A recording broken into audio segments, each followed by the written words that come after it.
Good morning from Vietnam, Sasja. Thank you so much for spending your evening with me and the audience of our Inside Sharing program.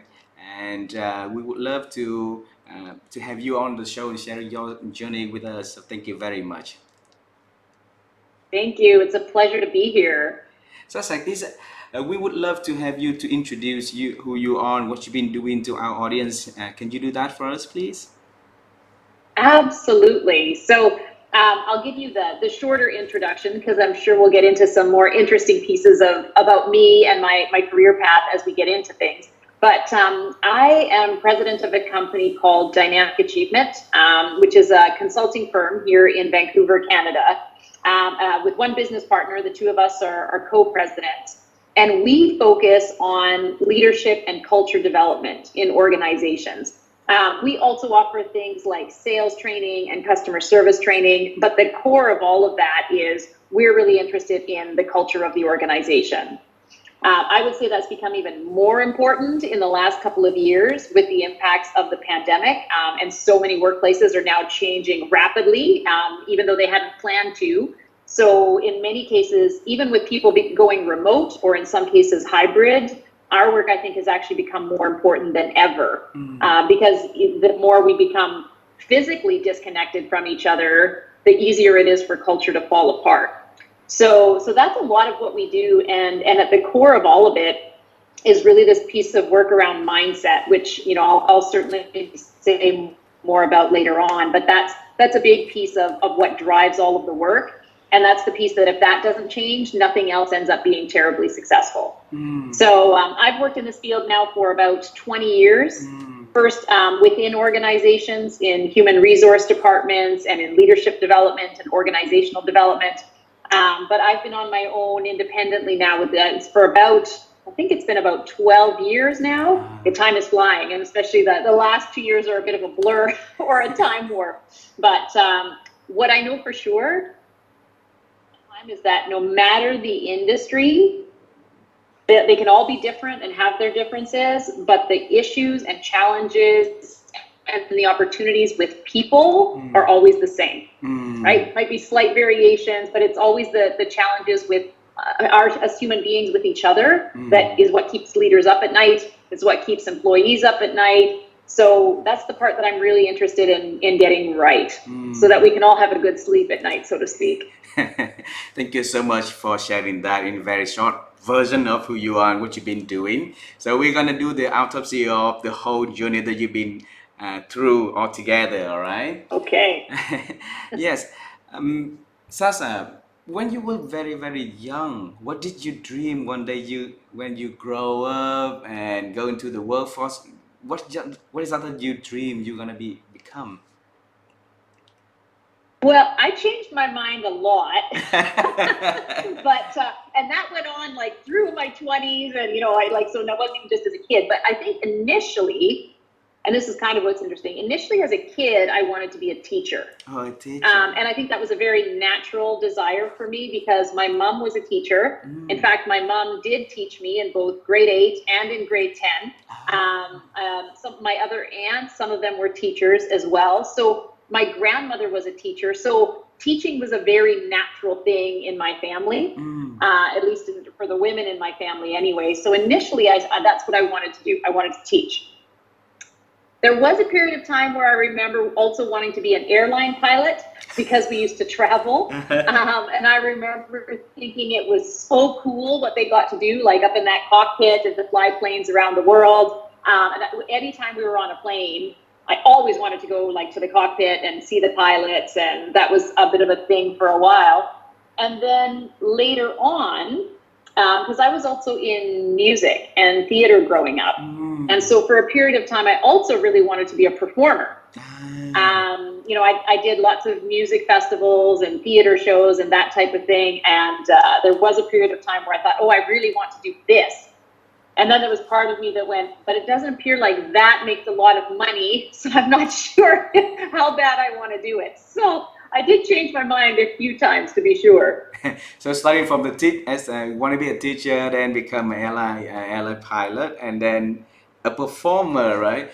But then your career when you get into university and go out and work is totally different. I think I can see somewhat similar to teaching because Yep, the work that you do somewhat can be similar to teaching, but the rest is different. Okay, absolutely. what made you Well, it is and decide? it isn't. So, well, it's interesting because you're right. The teaching part totally applies, Hmm. but so does the performing piece because Ah. a lot of what I do as well is I run workshops. So, and I do a lot of keynote speaking. So Mm. both of those things demand a real presence in front of Mm. people, the ability to be comfortable speaking with large groups. I mean, I I can have see. a workshop of 24 people, and sometimes I'm speaking to a group of 1,000 or more. Mm. So that's where, to be honest, like the experience in performance and being on stage, so to speak, has made that a much easier journey for me because I learned to get Mm. over a lot of my stage fright a long time ago. So And basically, the only way the airline pilot ties in is that I've been able to do a lot of travel in my job. I just don't have to fly the plane.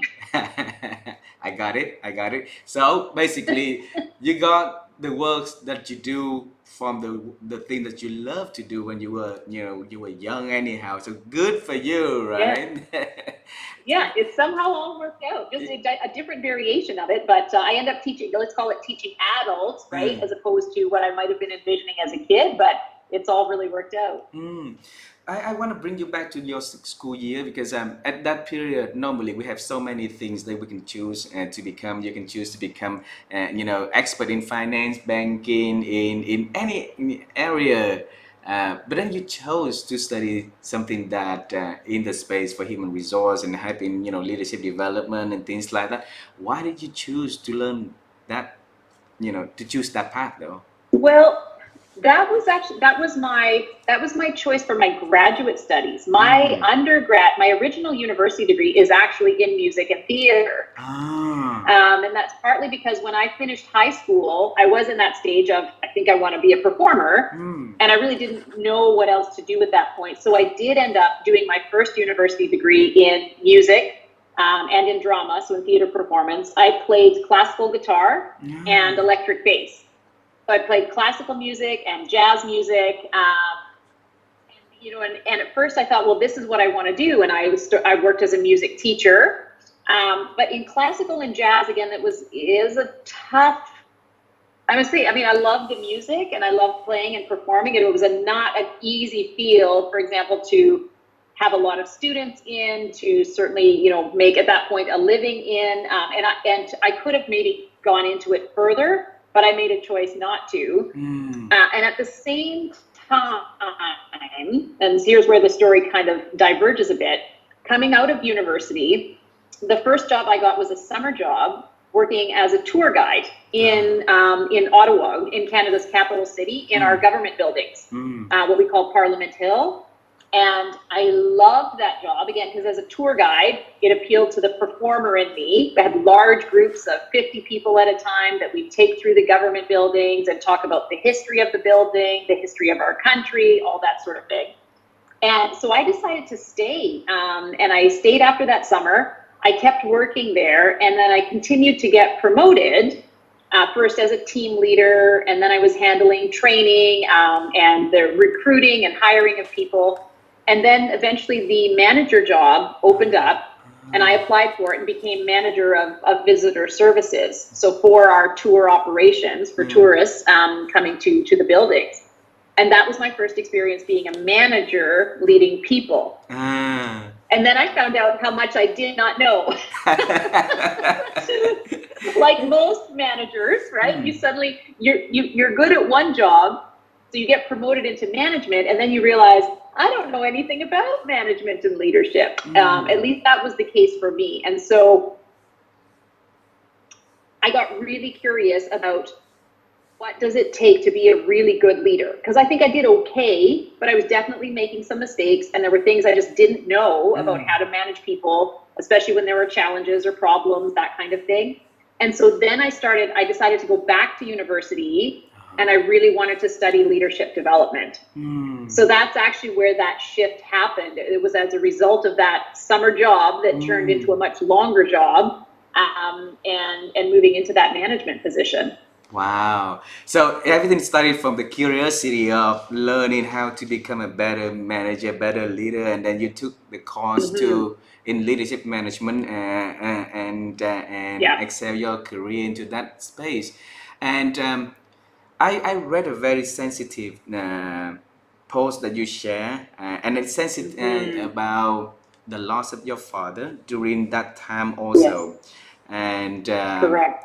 and I think that I'm sorry for that loss, but I believe that that story has a big impact in your life, and it's worth to share It it does. to many people around us. So can you share with us what happened during that journey when you share with your Hmm. father about you've been admitted to the graduate program? Yeah, yeah, and thank you for that, and thank you for your empathy. You're right. So literally, I had just been accepted into that graduate program in leadership, and just like over a week later, my father died. And my father's death was a suicide. And on the one hand, I was surprised, of course, and shocked, and on the other hand, I wasn't, only because my dad had been struggling for almost a year at that point with insomnia. Mm, And the insomnia was a result of the fact that he was being bullied at work. mm, So my father was a heavy duty mechanic, and so he worked in, I would say, what we would call a very blue collar, rougher environment. It was more mechanics, all men. So I wouldn't say it was the most politically correct environment or necessarily the kindest environment, but it was generally fine. And then, but in the last couple of years, there had been a new manager assigned to my dad's area, who I guess was quite a bit of a bully. mm, And my dad was typically the person that would speak his mind, like had no problem speaking up, had no problem voicing a different opinion or disagreeing. Unfortunately, though, with this manager, that made him quite a bit of a target. mm, So there was, and I don't know all the details, obviously, because my dad didn't share all of them, but enough to know that this man was making my father's life quite miserable. mm, And so my dad started losing sleep over it. And at first, it was a few nights here or there, then it was a few weeks and a few months. And sleep deprivation, as I now know, unfortunately, of course, has real severe consequences. mm, And so bottom line was my dad at one point went off work on disability because he couldn't sleep. But that, in fact, I think it made things worse because then he was at home all day mm, without anything to do, but he couldn't sleep, he couldn't rest, he would just lie there and worry about not sleeping. mm, So, honestly, after nearly a year of it, obviously he just decided to take matters into his own hands. And so that happened, like I said, exactly at the same time that I had just been accepted into this graduate program, which for me, what that did was it made this whole matter of leadership even more serious than how mm, I had been thinking at that point. At first, it was, oh, I just want to learn how to become a better leader. mm, Now, the focus was, I really need to start A, becoming a better leader myself, but B, I want to help other people become better leaders so that what happened to my dad isn't mm, happening to other people at work. mm, And so the research that I did over the next 2 years was about what is it that leaders are doing or not doing that's impacting the health and well-being of their people. mm, And much more so, not like, are you offering a lunchtime fitness class, but things like, how are you treating people with respect and creating safety and trust, and in other words, treating people with the dignity of being human beings. mm. And that really, so for sure, it really took my career in a whole new direction from that point on, and it has been absolutely my purpose ever since that day. Mm. Sasa, thank you so much for sharing that. I think the terms well-beings and burns out actually really really appeared big time in the past couple of years, and thanks to the COVID situation, and then people around the world start to realize the importance of taking care for their own self and taking care of their own Yep. well-beings, and the tolerance for toxic culture or bad leadership is no longer is no longer there anymore. And but then years ago, when you do research for that, what did you find out during your works though? Mhm. Yeah, well, and again, that research now is almost 20 years old. So it seems simple now in terms of what we know today, because back then, at least here in North America, we weren't even talking about mental health in the workplace yet. Mm, So what was kind of popular at the time was this idea of workplace wellness. mm, So that companies needed to offer yoga classes mm, and extra activities that staff could do so that they could de-stress, and to have corporate, I don't know, step challenges or that type of thing. Which that's fine, but I'm really interested in knowing.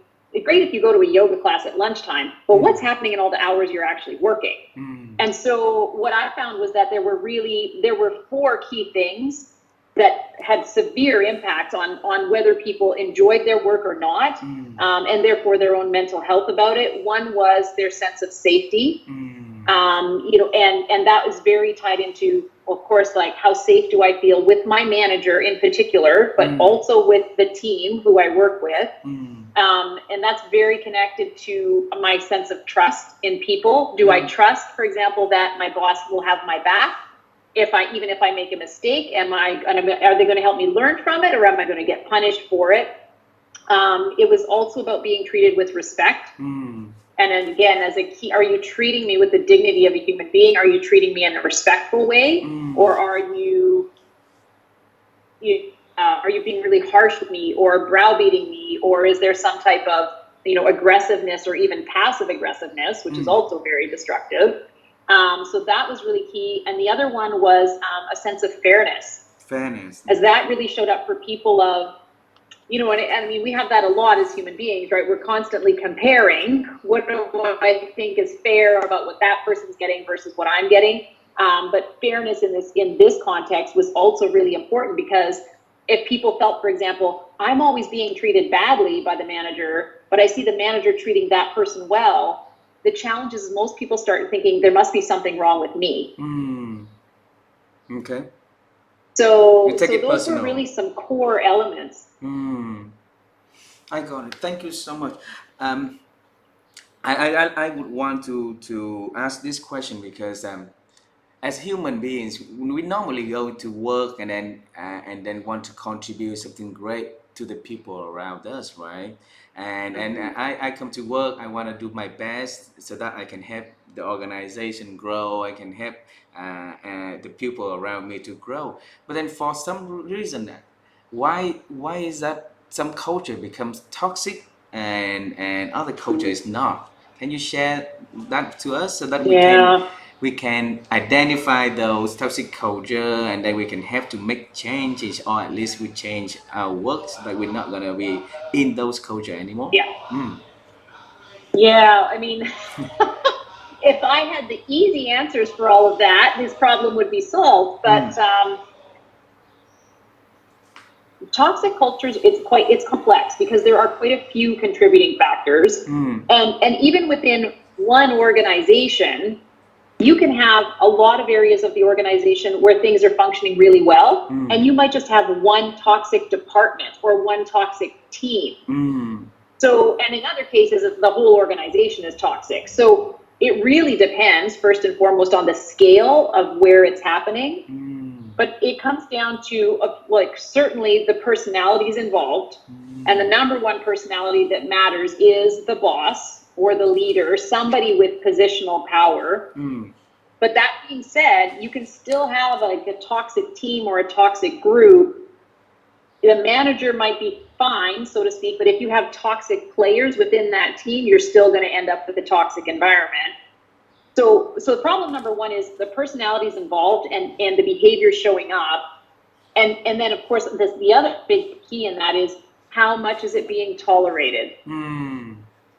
And part of what I've seen over and over and over again is that there are people who might be very high performers, it could be in sales or, or any department really, but they're very high performers. They get promoted into management. And again, remember, most of us promoted into management don't really know how to manage people. And in some cases, people who've been very high performers because they are individually successful, now they're meant to be responsible for a team, but they don't really know anything about what it takes to be part of a team. Because they've been very focused on their individual success, high performance, etc. So they get all the results. And unfortunately, part of how we tend to promote people is sometimes the problem too, right? If we're not looking at that, if we just promote this person like, oh, they had great results, hit all their targets, the last 5 years, so let's make them a manager. But this person might know nothing and frankly doesn't even care about team success. So some of it is the personalities involved, and then some of it is what gets tolerated. And in some organizations or teams, getting results matters more than how people are being treated as we get those results.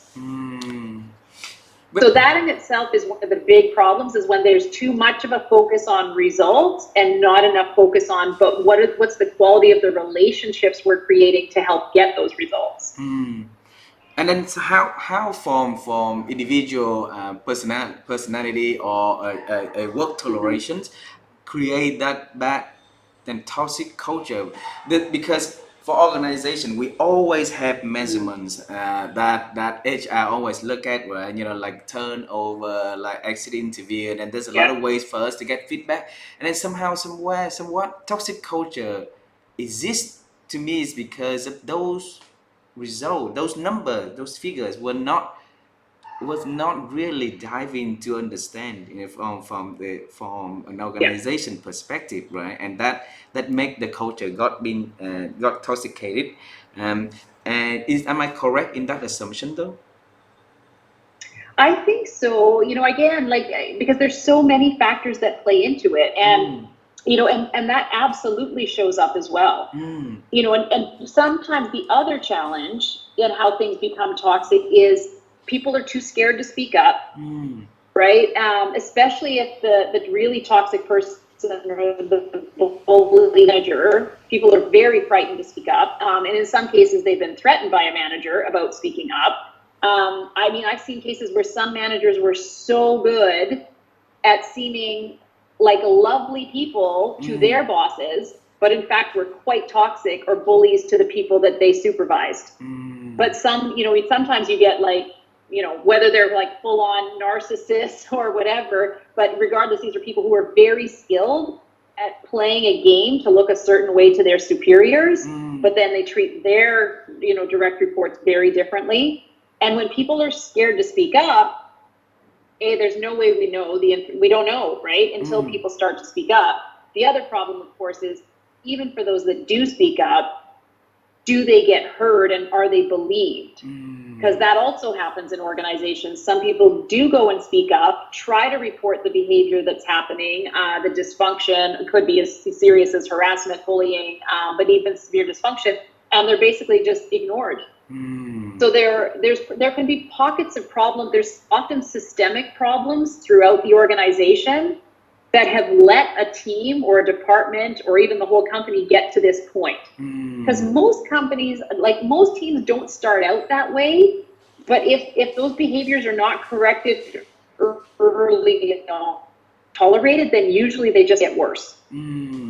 Sasa, I always believe that we as human we make mistakes, but then we also have intention to correct our mistakes, right? So give people a second chance to correct the wrong works that they do is always a nice thing that we should be doing.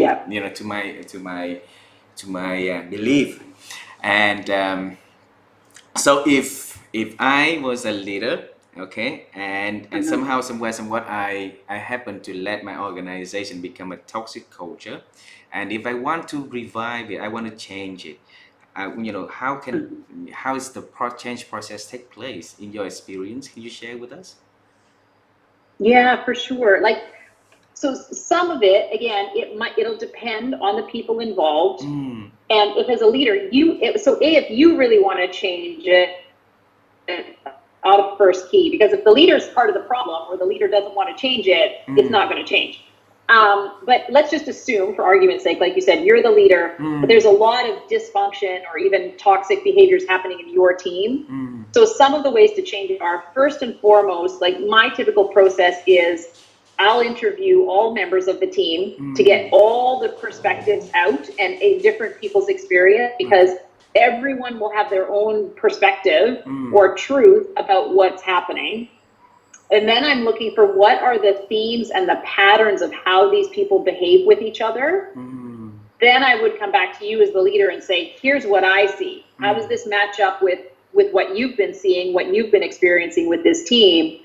And then we design a team process that has to help this group shift their behaviors. And here's where I'll come back to this word mindset, because the first thing I need to work with the team on is what's the mindset that even created that in the first place. And so as an example here, very often in teams where this kind of behavior is showing up, that is, it's all about me, is what I want, it's about my results, it's about my job, and very often, so there's frankly, a real selfishness to it, they might see themselves as the victim, like, oh, poor me, they keep doing this to me, they're behaving badly, and I'm totally innocent.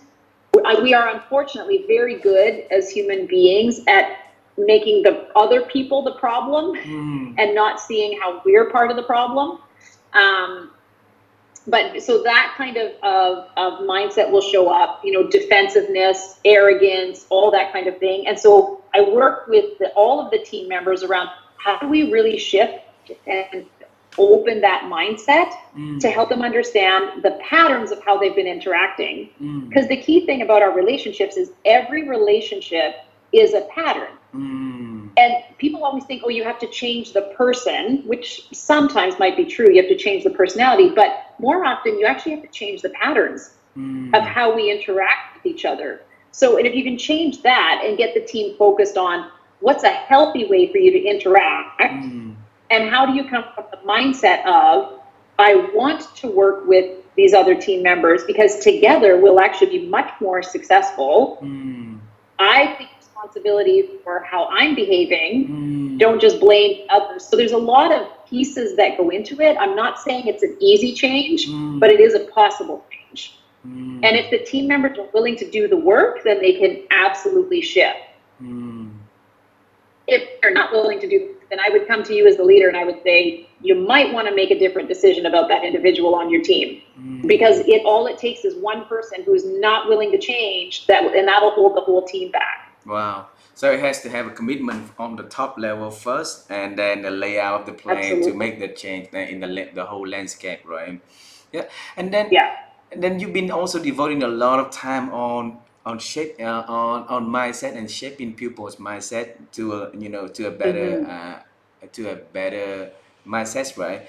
And why did you choose into that area though? Because I remember my mom told me the hardest thing, long, long, long ago. She always told me that the hardest thing to change people is the way they think. And then when mom told me very funny is that when you put people onto the circumstances that they have no other choice, then that's the only time that they change. So you are the expert at change management. You are expert at mindset changing. Can you tell us how can we help other people around us to change and to realize things in a different way though? Yeah. Well, first, I really like your mom. I like the way I like her too. Yeah. So here, I mean, the key thing about change is, first and foremost, any person has to want to change. And very often in the mindset work I do, what I help people come to realize is the way we think determines all the outcomes we get in our life. It determines the quality of our relationship. It determines our own self-esteem. It determines how we interact at work.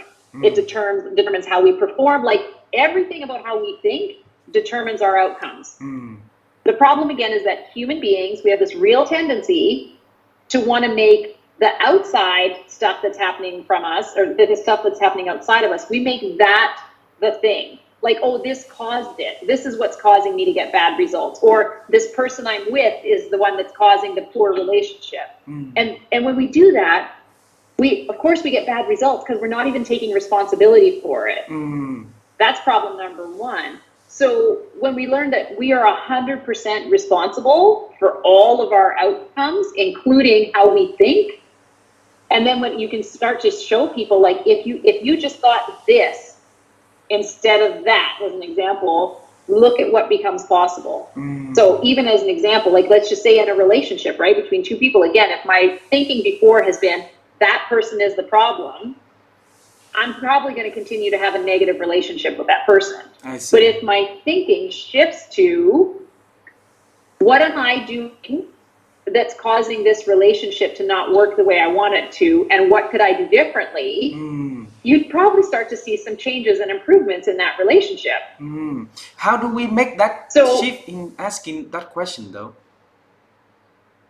Well, you make the shift first, again, by taking responsibility for you, your behavior, how you're showing up, how you might be responding to another person. So it does require we get very, very honest with ourselves, which is not comfortable, which is why a lot of people don't do it. Because it's much easier to just blame. It's easier to blame other people, right? It's easier to blame the situation or the event or the person, because then I don't have to do anything about it. I can just blame other people and sit there and complain and, not worry about any of it. So taking responsibility is a lot harder, but it's the only way to actually change anything. Right? Because we don't change anything when we just blame and complain others. We change something when, it like back to sort of your mom, like sometimes it's forced upon us, but when we actually start doing something about it, we change it. Well, it's interesting to me because I've been working with a lot of organizations, with a lot of amazing leaders. They are really, really good people at heart, right? And they really care for their employees within the division, okay, and they really care to get the division's numbers and target and everything to hit.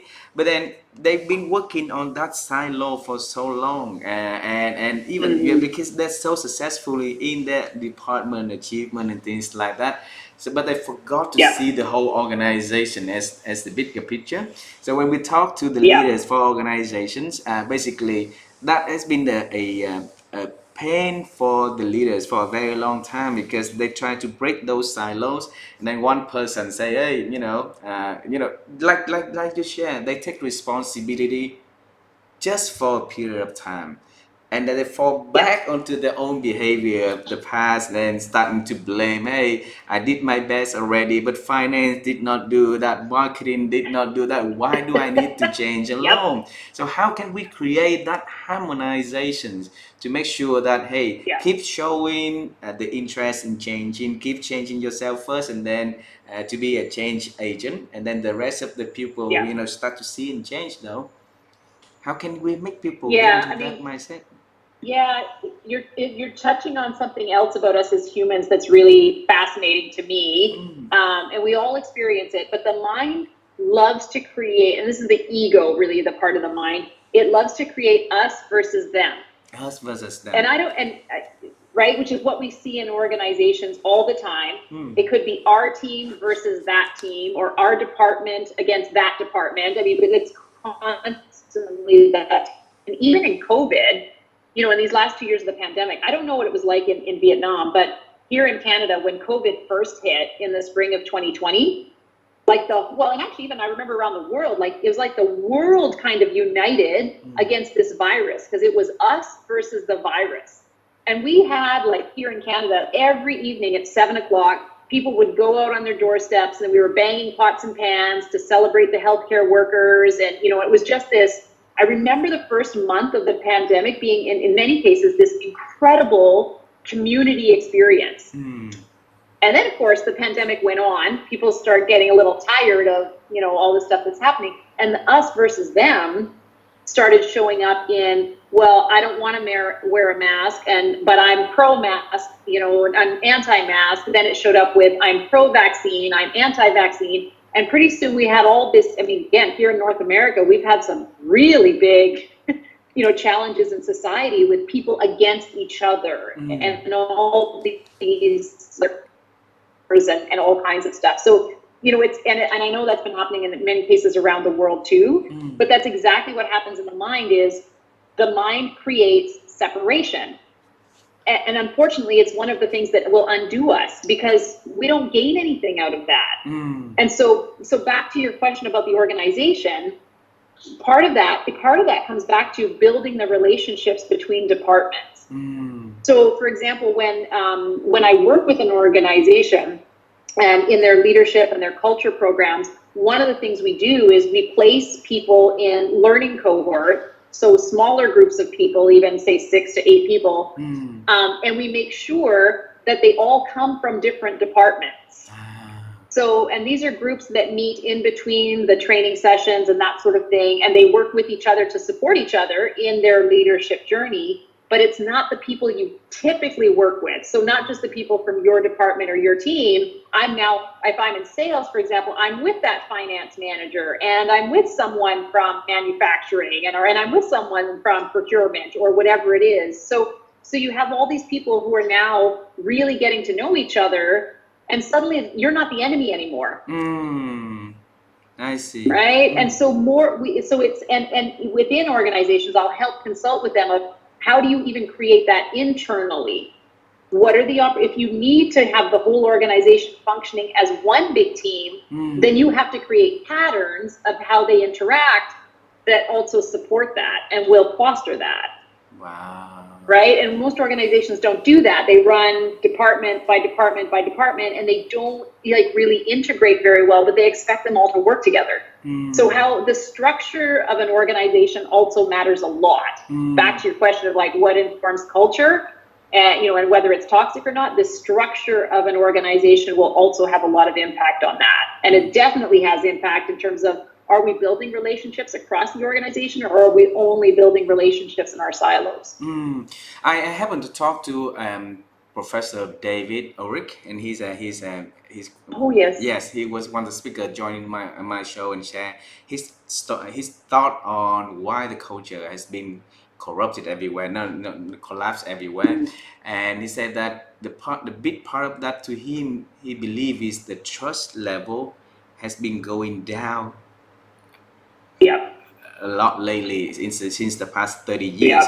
We have the medias, we have the newspaper, we have social media keep sharing different versions of a story, and because of that, I'm confused. So I don't know what's right or what's wrong anymore. What's right in the past may be wrong in the future, and what right and now can be wrong in the future again. So if you want to create a culture where it's it's less toxicity, or it's psychologically safe, how can we make that process to build trust in an organization again, Sasha?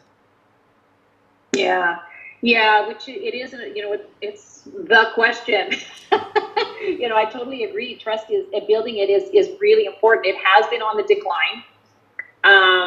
So is our ability for critical thinking, right? Because most people don't spend a lot of time analyzing things anymore. They quickly look at social media and go, "Oh, that must be true," and and off they go, and then they behave based on that, and multiple other things. But again, back to creating that type of safety, it does come back to first and foremost the leader, and what am I as a manager or a leader doing to create safe relationships with each member of my team. So the first and foremost, it's those one-on-ones.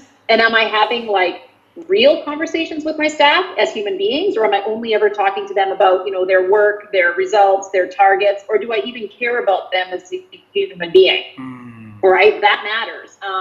And so it's partly that, and it's also creating that safety within the team. So and often, unfortunately, there's a big disconnect. I'll see managers tell their teams it's okay to make mistakes, it's okay to fail, but then as soon as someone fails, they get reprimanded for it, or they get called out for it, and well, that wasn't safe, right?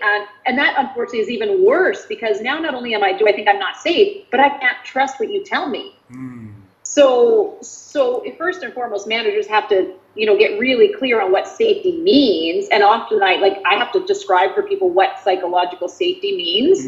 What does it mean to them? What does it mean to the team? And sometimes that's the starting point, is we have to talk as a team about what does it mean to each of you to feel safe? What makes you feel safe and what makes you feel unsafe? And those are really important conversations to be having in one-on-ones, or even like with the whole team, because if we don't know that, then sometimes we're damaging it without even realizing it. Right? And that'll happen sometimes too. So, the other thing I see as an example is managers who are much more direct will be the ones who they'll just tell you exactly what you need to do, or their feedback for you, but it comes out for some people is very harsh or too harsh, and that same manager will say to me, oh, well, they shouldn't take it personally, like they're too sensitive.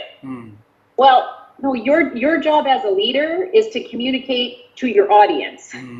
Not to say they're too sensitive, but for you to be sensitive enough as a leader to understand when you speak to someone that way, they're shutting down on you.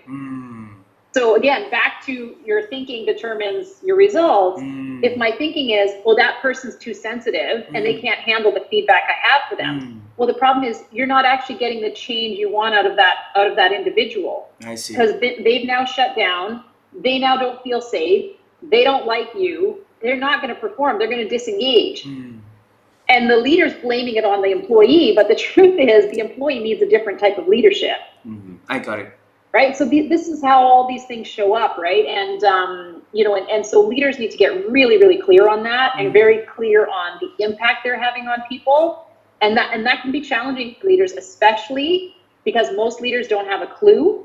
They don't even ask their own staff for feedback about them as leaders and managers. And without that information, they're leading blind, so to speak.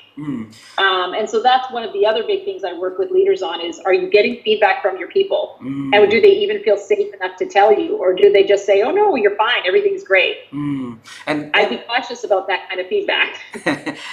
and to me, everything is going back to how we think, okay?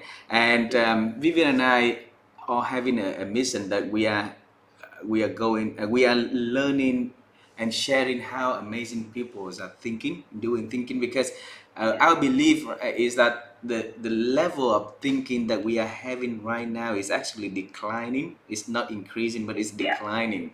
And so we're devoting our time and on learning the thinking, how people think, so that we can share the secret to the people who listen to the show. So every chance that I got to invite somebody to the show, I always ask this question, Sasja. If I look at your life, when you were young, you dreamed to become a teacher, a pilot, and a performer, and then you put everything onto the what did you do? You start working at the service, right? That's the visitor service, and got into the manager level. And then you put the thinking how can you become a better manager, and so you took a course to improve your skill and improve your learning so that you can become a better, and things happen that foster your thinking a lot deeper, and then go into and your work requires a lot of level of thinking. And so can you share to us how Sasha actually think, what's the process of thinking to you? How do you spend time to think, and then is there anything that we can learn from there, from your secret of doing that? Can you share? Yeah, well, I think, the main thing for me in terms of my thinking is I'm just really, really curious about human beings. Curious. I'm infinitely curious about why would that person behave that way? And definitely what I've learned is there's always a lot more going on under the surface than most of us realize. And as you're discovering and promoting even in this podcast, everyone has a story. And so, and I've come to believe that all of our behavior has an explanation. And instead of just judging that outright, if I get really curious about what might have happened for that person, and how they got to where they're getting to, I would have a whole lot more understanding for where they're coming from. And Mm. now from that place, if we need to change some things, we can change it. But Mm. that curiosity for me, I mean, I a lot like I'm not obsessed with many things or attached to a lot of things, but I love books. I love to read. I love to take in information, Mm. and almost every book I have is like some version of human psychology or anything to understand human beings because I want to know what makes people tick. I think because I also enjoy knowing what makes me tick, so to Yeah. speak. But that I think that has served me well because then I'm continually looking for what's underneath the surface. And Mm. even the bad behavior, the toxic culture, the bullying manager, etc., when you really get into it, there's a reason somebody turns out to be a bully. Mm. And it's usually not a good story in their past either, right? And it Yeah. doesn't justify their behavior, but you can definitely start to understand, like, how did someone get to be like that if you have a Mm. better understanding of their past as well. Mm. Doesn't mean we tolerate it in the workplace, but it does mean you can help that person really start to shift if you're willing to work with that person and their story. Wow, wonderful. Thank you for sharing that. I think if we give Mm. everything that we hear, we learn, we touch a little bit more curious, then we can always find out more information about that. The Yeah. question is whether or not we give curiosity enough time and enough interest from our Mm. ends to discover that though. And Yeah. Sasha, thank you so much for joining and sharing your stories with our audience and sharing the works that you do with Yeah. us. We really admire that. Um, it reminds us of how important we are as human beings, and the way that we work, the words that we say to one another, it has a huge impact on Yeah. the people. And I hope that for those leaders who listen to this conversation today, they will have time to reflect, to think again Yeah. on the thing that they do well, the thing that they're yet doing well, so that they can make corrections, Yeah. and that they can build not only the organization cultures, good organization culture, but also build a good conversation for the employees at home Yep. at the dining tables, and so that together we can build a better workforce together in for the future workforce.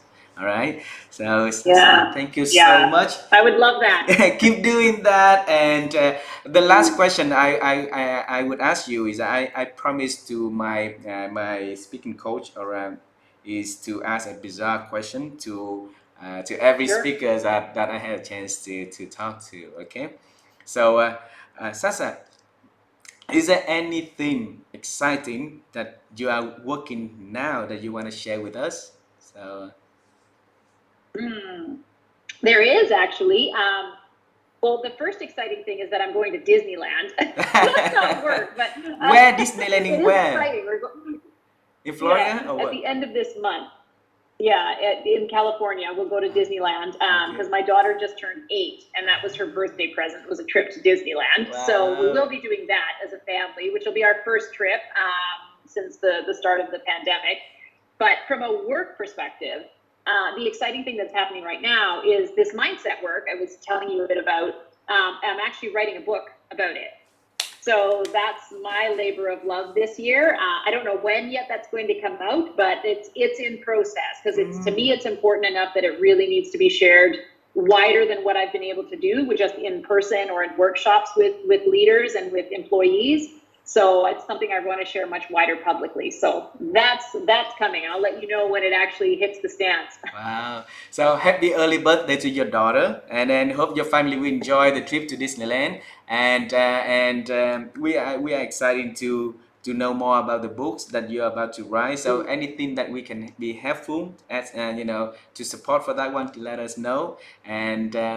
And then when the book is about to launch, please let us know so that we can have a sneak view of that one also. Okay. For sure, for sure. You'll get an advanced copy. Sure, sure. Thank you so much, Asa, and I I really appreciate your time spending with us today, and I wish you all the best. I hope one day that if I travel to BC, I will be able to invite you for a cup of coffee. Or if you and your family ever travel to our region, and I will be able to take you guys out for a cup of coffee, or invite you guys home for lunch or for dinner, and Yeah. tell your daughter that Asia is beautiful, so that Oh, I will. she will be a major force for you guys to travel here also. That'd be great. Mm. Yeah, thank you so much for having me, and I hope we get a chance to meet in person someday. Yes, me too. I really look forward to it. Have a beautiful evening there, all right? All right, thank you. Have a good day. Thank you. Bye bye.